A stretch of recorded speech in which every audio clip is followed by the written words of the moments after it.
O Via Justiça de hoje é sobre o controle de constitucionalidade das leis no Brasil.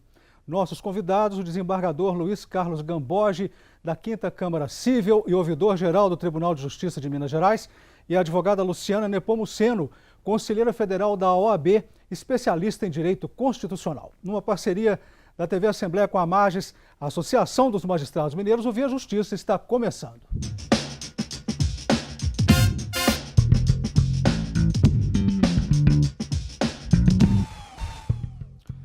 De cada 3 leis no Brasil, 2 foram julgadas inconstitucionais pelo STF em 2016. A fonte da informação é o Anuário da Justiça Brasil 2017. Desembargador, doutora Luciana, como ver essa constatação? A proporção de 2 para 3 sinaliza que o Brasil pode ter mais leis inconstitucionais no ordenamento jurídico do que deveria, desembargador? Olha, a meu juízo, não podemos precipitar, mas é um sinal muito concreto que recebemos que nos leva a crer no seguinte: o chamado controle preventivo que é exercido pelo próprio Legislativo, aí me refiro à Comissão de Constituição e Justiça, deve ter uma posição mais firme do ponto de vista técnico-jurídico, porque é ali que se emite o parecer dizendo da legalidade, da juridicidade ou não do projeto de lei, que vai depois ao plenário. E, por outro lado, eu penso o seguinte: é preciso que os parlamentares evitem fazer leis desnecessárias, porque quanto mais leis, menos liberdade o cidadão. Doutora Luciana, essa proporção 2 para 3 assusta a senhora? Claro. E aproveitando que o desembargador falou, realmente nós temos que saber que nesse controle, que é o controle preventivo da constitucionalidade, qual é o problema que ele nos traz? Ele é muito frágil. Por que ele é muito frágil? Porque lá se mistura a figura do controlador para o controlado. Porque quem é responsável pela elaboração das leis é também responsável por emitir o parecer via Comissão de Constituição e Justiça acerca da constitucionalidade. E essa aferição da constitucionalidade, muitas vezes, ela dá para um critério de oportunidade, para um critério de conveniência. Vamos só dar um exemplo aqui, apesar de não ser lei, ser uma PEC, agora do Distritão. Por que veio a questão do Distritão agora no cenário político? Porque, na verdade, os parlamentares estão preocupados em se manter no poder. Então, na verdade, nós temos uma PEC cuja finalidade é o interesse particular dos parlamentares. Então, muitas vezes, as leis são editadas não com um propósito, vamos dizer, republicano. E com isso passa-se ao largo dessa aferição criteriosa da constitucionalidade do ato legal, do ato normativo. Desembargador, como que é feito o controle de constitucionalidade no Brasil? O que a Constituição Federal determina? Nós convivemos com 2 modelos, o chamado difuso ou incidental, que é um controle que produz efeito entre as partes e é feito pelos juízes e pelos tribunais do país. E temos também o chamado controle concentrado, que é feito pelos tribunais, sobretudo pelo Supremo Tribunal Federal. E são 4 as ações que exercem essa função.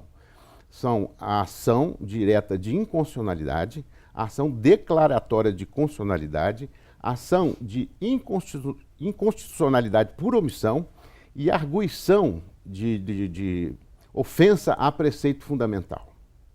São essas 4 ações que podem ser manejadas pelos legitimados para requerer o controle da constitucionalidade concentrado. O senhor acha que isso é complexo? Esse controle é complexo para essa quantidade de coisas? Do ponto de vista técnico, não tem dúvida. É preciso que as pessoas, inclusive, acompanhem alguns julgamentos no STF para identificarem o quão complexas são essas matérias e o quanto se exige de conhecimento científico, jurídico, para se enfrentá-las. Doutora Luciana, todas as constituições brasileiras previram o controle de constitucionalidade? Qual que é o histórico desse controle no ordenamento jurídico brasileiro? Bom, vamos lá. Desde 1824, nós tivemos a previsão de um controle político, porque o que nós temos atualmente é o controle jurisdicional de constitucionalidade. Lá em 1824, o controle político, pois cabia ao Poder Legislativo zelar pela Constituição. Posteriormente, nós tivemos a inserção em 1891 do controle difuso, que é esse chamado, o controle incidental de inconstitucionalidade. Posteriormente, nós tivemos com a emenda 16 de 67 a introdução do chamado controle concentrado. E com isso viemos a adoção pela Constituição de 88 do controle difuso, já existente lá nos idos de 1800, e também do controle concentrado de constitucionalidade de competência do Supremo Tribunal Federal. Desembargador, e quais são os aspectos históricos desse controle de constitucionalidade no mundo? O Brasil segue qual tendência? Nós temos uma inspiração no modelo americano. Quer dizer, a Constituição americana foi, sobretudo por influência de Rui Barbosa, foi extremamente inspirada no modelo norte-americano. Mas não podemos deixar de reconhecer que esse movimento surgiu nos Estados Unidos e também na Europa, sendo que na Europa prevalece a posição defendida pelo grande filósofo do direito, Hans Kelsen, que sustentou a necessidade de que as leis fossem controladas por uma corte constitucional, sustentando contra Carl Schmitt, que entendia que o controle de constitucionalidade deveria ser exercido por aquele que domina o poder executivo, ou que detém o poder executivo. Mas, felizmente, prevaleceu a tese de Hans Kelsen, e nós temos na Europa as cortes constitucionais, nos Estados Unidos os supremos tribunais, assim como no Brasil. O que a população pensa sobre as leis existentes no Brasil? O número é excessivo? Há o cumprimento efetivo delas? Vamos a algumas respostas. Eu acho que o Brasil tem muita lei, mas ninguém cumpre a lei, né? Por exemplo, cadeirante. Cadeirante você tem que ter um lugar para ele dentro do ônibus, né? Essas coisas assim. Mas muitas pessoas não levantam, nem para os senhores, nem para os cadeirantes, nem para as grávidas. Apesar de ter excesso de leis, as leis não são aplicadas da forma em que são pregadas, na forma em que são estabelecidas. Na verdade, elas são leis que têm brechas, onde ali entram atuações e acaba que não funciona. Somente questão de multa, às vezes cobra muita multa, muitas leis aí que não são cumpridas, só cobra do povo e não são cumpridas. Doutora Luciana, há excesso de leis no Brasil? Com certeza. Com certeza nós temos um número excessivo de leis. E dentro da nossa temática do controle de constitucionalidade, volto para a primeira pergunta. Na elaboração das leis é necessário se fazer essa conformidade da norma com a Constituição, para que a gente não tenha que exercer o chamado controle de constitucionalidade. Porque nós temos a supremacia da Constituição em nosso ordenamento jurídico. Então, o nosso legislador tem que observar todos os vetores constitucionais na elaboração de uma lei para que ela não seja inserida no ordenamento jurídico e, posteriormente, retirada do ordenamento a partir de uma inconstitucionalidade formal ou material. Vamos definir, então, a importância das comissões de Constituição e Justiça nesse trabalho. Gostaria que o senhor falasse sobre isso. Exatamente, porque é o órgão que é responsável pelo chamado controle preventivo. Porque nós temos o preventivo, que é um controle político, e o controle repressivo. Esse controle preventivo, inclusive, ele tem inspiração e é adotado na França, onde você tem o Conselho Constitucional, onde tem esse órgão, o Conselho Constitucional, é responsável por averiguar de forma preventiva, ou seja, antes da lei ser editada, é ali para avaliar a constitucionalidade. Se não for constitucional, ela tem que passar por uma revisão até entrar em vigor. O que acontece no Brasil? Esse controle, como eu disse, é feito pelo próprio Poder Legislativo, via parecer das comissões. Daí que a importância das comissões de fazer essa análise responsável, técnica, da constitucionalidade da lei, para evitar depois o controle repressivo pelo judiciário. O Via Justiça faz agora um rápido intervalo e voltamos em instantes.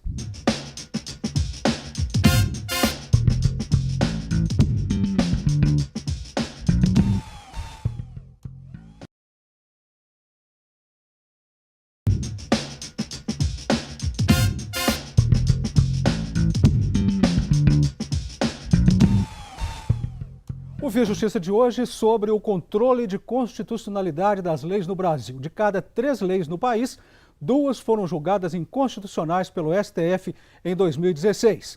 Nossos convidados, o desembargador Luiz Carlos Gamboge, da 5ª Câmara Civil e ouvidor-geral do Tribunal de Justiça de Minas Gerais, e a advogada Luciana Nepomuceno, conselheira federal da OAB, especialista em direito constitucional.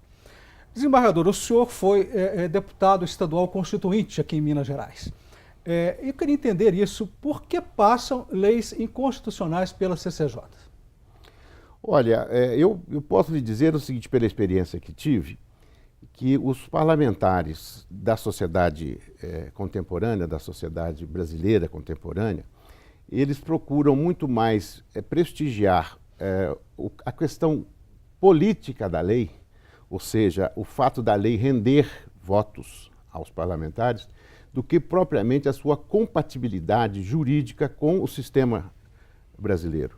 Portanto, quando se vai votar, se despreza aspectos fundamentais da análise da juridicidade e da constitucionalidade para prestigiar a questão de fundo, que é uma matéria, por exemplo, que beneficia, em tese, determinado segmento da sociedade, mas que ao final vai ser julgado inconstitucional. O que dirá o parlamentar? Eu fiz o possível. O tribunal é que não deixou que a lei prosperasse. Portanto, o viés, com todo respeito ao parlamento brasileiro, o viés do parlamentar contemporâneo é um viés nitidamente populista. Ele não enfrenta essas matérias com a responsabilidade e com a seriedade que se requer. Doutora Luciana, eu gostaria que a senhora desse alguns exemplos dessas inconstitucionalidades, assim, os mais emblemáticos, né? Sim, mas antes eu gostaria até de complementar a fala do desembargador, falando que nós vivemos hoje uma crise da democracia representativa. Esse número excessivo de leis inconstitucionais é a crise da nossa representação política. Bom, mas aí vamos na questão da inconstitucionalidade. Nós podemos ter a inconstitucionalidade formal e a inconstitucionalidade material. Na formal, é um vício com relação à competência para a edição da norma ou da lei ou vício no processo legislativo para essa edição. E a material quando o conteúdo daquela norma, ele conflita com o conteúdo da Constituição. Então vamos aqui na questão da inconstitucionalidade formal. O Supremo reconheceu que uma lei paulista era inconstitucional porque ela permitia que presos fossem interrogados por videoconferência. Reconheceu-se haver uma inconstitucionalidade formal naquela norma paulista pelo fato de ser competência privativa da União legislar sobre processo penal, não sendo, portanto, competência do governo estadual. Como exemplo da inconstitucionalidade material, nós temos um caso que aconteceu aqui em Minas, com relação ao juiz de paz. No governo de Minas, nós tivemos uma lei que dizia que aquelas custas que os casais pagam na habilitação do casamento, elas seriam direcionadas aos juízes de paz. Aí chegou essa lei até o Supremo para poder falar sobre a constitucionalidade e reconheceu 2 vícios, um vício formal e um vício material. O formal no 96 da Constituição e o material no artigo 95 da Constituição. Primeiro, formal por quê? Porque é competência do Supremo, dos tribunais superiores, dos tribunais de justiça, apresentar ao Legislativo a questão de criação, extinção e remuneração de servidores. E material por quê? Porque o juiz de paz não pode ser remunerado pelo povo, né? No caso, pelos nubentes, e sim pelo poder público. Entendeu-se que o juiz de paz faz parte do poder judiciário. Ele é integrante da magistratura, ainda que de forma temporária, mas é integrante da magistratura. Existe a proibição constitucional de que juízes, né, ou seja, magistrados, recebam qualquer espécie de custas processuais. Então, nesse caso, a lei mineira foi reconhecida, nesse caso, formal e materialmente inconstitucional. O senhor tem ainda alguns exemplos, desembargador, que poderiam mostrar para a gente? Olha, eu gostaria de recordar alguns casos que se referem a municípios. Os municípios também submetem as suas leis, quer dizer, têm as suas leis aferidas sob o ângulo da constitucionalidade pelo Tribunal de Justiça do Estado de Minas Gerais. E não raro, os parlamentares, os vereadores, propõem inúmeras leis que conflitam com as questões relacionadas com a Constituição do Estado, evidentemente compatibilizada com a Constituição Federal. É possível, por exemplo, que se diga que o município tem competência para legislar sobre aquele assunto do seu superior interesse. Portanto, quando se vai interpretar qual é o interesse superior do município, alguns entendem, por exemplo, que eles podem legislar sobre o funcionamento do horário bancário. Os vereadores dispõem sobre essa matéria. Outros querem dispor, por exemplo, sobre o funcionamento das farmácias naqueles municípios. Outros querem dispor ou querem propor leis que destinam verbas do orçamento municipal para determinada área, ou determinada atividade ou determinada política pública. De modo que todas essas iniciativas são depois levadas ao Tribunal de Justiça, evidentemente que pelos legitimados, e lá se verifica a inconstitucionalidade e se expulsa essas normas municipais que foram inconstitucionalmente editadas. Então, nesses casos que o senhor falou aí, horário de banco, funcionamento de farmácia, o município não pode entrar nisso? Olha, para falar a verdade, existe controvérsia acerca desse assunto, né? Mas, particularmente, eu entendo que essa matéria, ela fere o princípio da livre iniciativa e, portanto, entendo que uma legislação sobre esse tema há que ser reconhecida a inconstitucionalidade. Como a senhora vê isso, doutora Luciana? Esses temas específicos, por exemplo, da farmácia e do banco. Aí vamos voltar no que eu falei anteriormente, é exatamente a questão de competência. Muitos casos do reconhecimento da inconstitucionalidade dá por a questão da competência daquela autoridade, se ela tem competência para legislar sobre aquele assunto, porque é o que a gente chama de usurpação de competência. Às vezes a competência seria da União e o Estado está legislando sobre aquele assunto, seria a competência do Estado e o município legislar sobre o assunto. Então é um vício muito comum com relação à inconstitucionalidade das normas. Ouvir a Justiça faz mais um intervalo e voltamos em seguida com o bloco final do programa.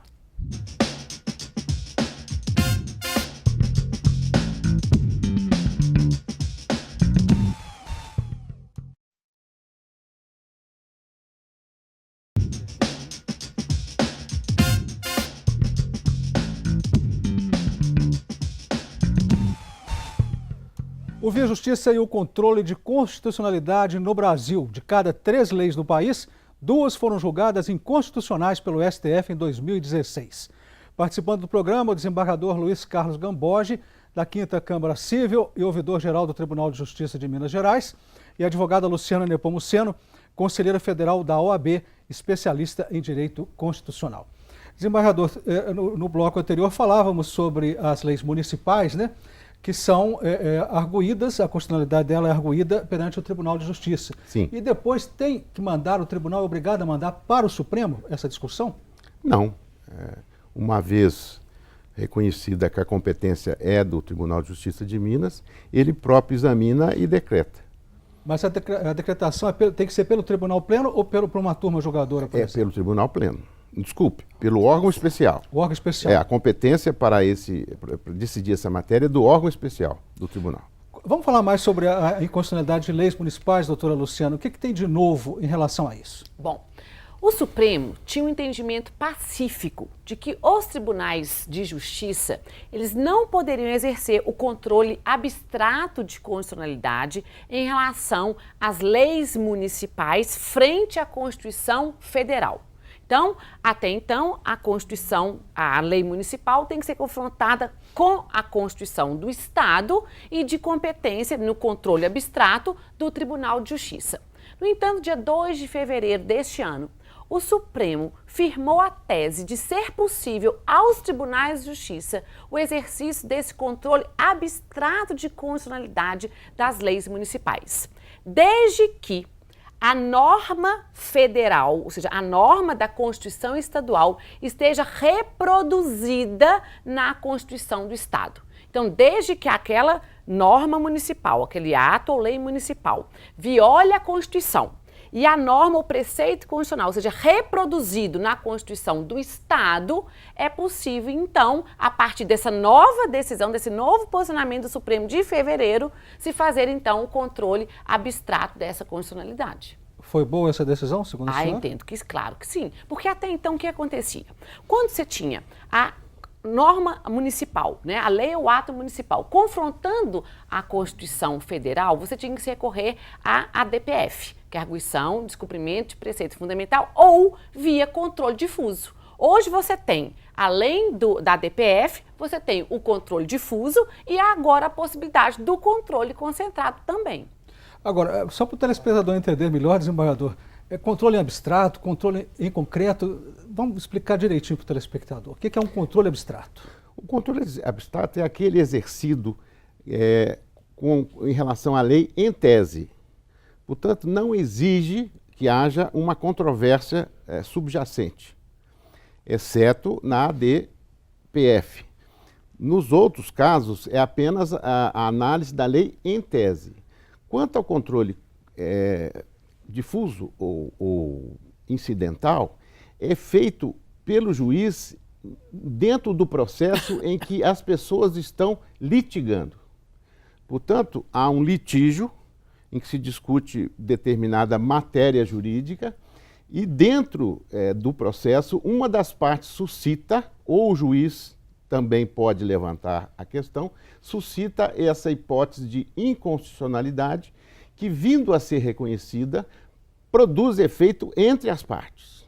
Mas observe, esse recurso chamado difuso, ele produz efeito somente entre as partes, não alcança nenhuma outra pessoa que não esteja envolvida no processo, e ele também é um controle que poderá percorrer todas as instâncias, inclusive chegar ao Supremo Tribunal Federal.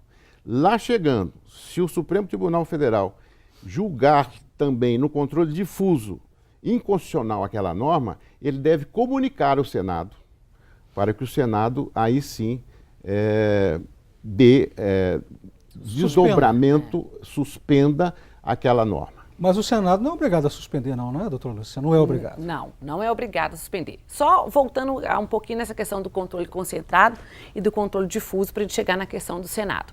O controle difuso, que foi o originariamente introduzido na nossa Constituição, ele recebe essa nomenclatura por quê? Exatamente porque ele é difundido entre todos os órgãos jurisdicionais, também chamado controle por via de exceção, porque ele é exercido de forma incidental num processo envolvendo uns litigantes e aí a decisão vai ser aplicada para as partes daquele processo. Quem faz é o juiz monocrático, seria isso? Depende, ou o juiz ou o tribunal, dependendo ali da fase em que está o processo, e se for, por exemplo, um processo de competência originária do tribunal, nada impede que o desembargador ali, originariamente, entenda que uma determinada norma é inaplicável àquele caso concreto, àquele caso específico. Agora, o controle abstrato, que aí nós tivemos a introdução do abstrato pela emenda constitucional lá de 67, já é de competência do órgão de cúpula do judiciário, que no caso brasileiro compete ao Supremo Tribunal Federal. Então, se vai, por exemplo, via uma ADI,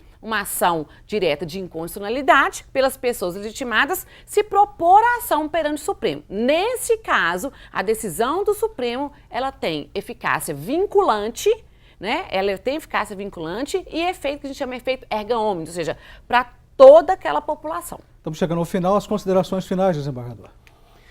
Olha, eu quero apenas ponderar o seguinte, existe, na verdade, no Brasil, a necessidade de se fazer um levantamento, um inventário das normas que estão em vigor e, a partir desse inventário, se identificar aquelas que são ainda necessárias, estão produzindo algum resultado social para a nossa sociedade. Se não houver isso, que o próprio Congresso Nacional as revogue, para que possamos diminuir o número de leis e alcançar a maior eficácia na sua aplicação. Desembargador, muito obrigado ao senhor pela participação. Doutora Luciana, obrigado pela participação. Obrigada, cara. O Via Justiça de hoje termina aqui. Este programa é uma parceria da TV Assembleia com a AMAGES, a Associação dos Magistrados Mineiros. Nosso e-mail para contato viajustiça@amages.com.br. E até o nosso próximo encontro.